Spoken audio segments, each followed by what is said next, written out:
Bonjour à tous, une maison détruite par les flammes cette nuit dans le Jura. L'incendie s'est déclaré peu avant 22 heures hier soir sur la commune de Cauges.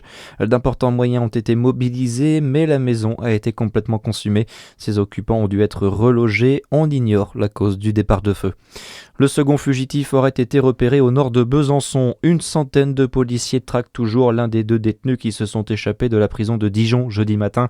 Il s'agit d'un jeune homme de 19 ans jugé dangereux. Son complice a été interpellé vendredi matin en Saône-et-Loire, on le rappelle. D'après l'Est républicain, le fugitif aurait été aperçu au nord de la cité byzantine. Hier soir, le commissariat de Besançon ne confirmait mais ne réfutait pas non plus l'information. De nouvelles sanctions américaines nous mettraient à terre l'inquiétude de la filière viticole de Bourgogne.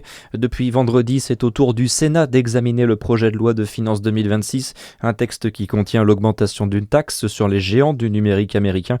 Dans les colonnes du Bien public ce matin, Albéric Bichot, qui dirige la maison bonnoise Albert Bichot, s'inquiète de possibles représailles. Il dénonce une cible dans le dos de la filière viticole.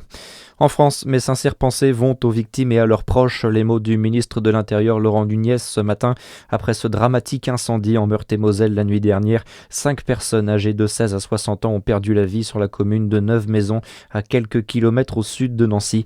Il y a également un blessé. Une cellule psychologique a été mise en place et 2 salles ouvertes par la mairie de Neuve-Maisons.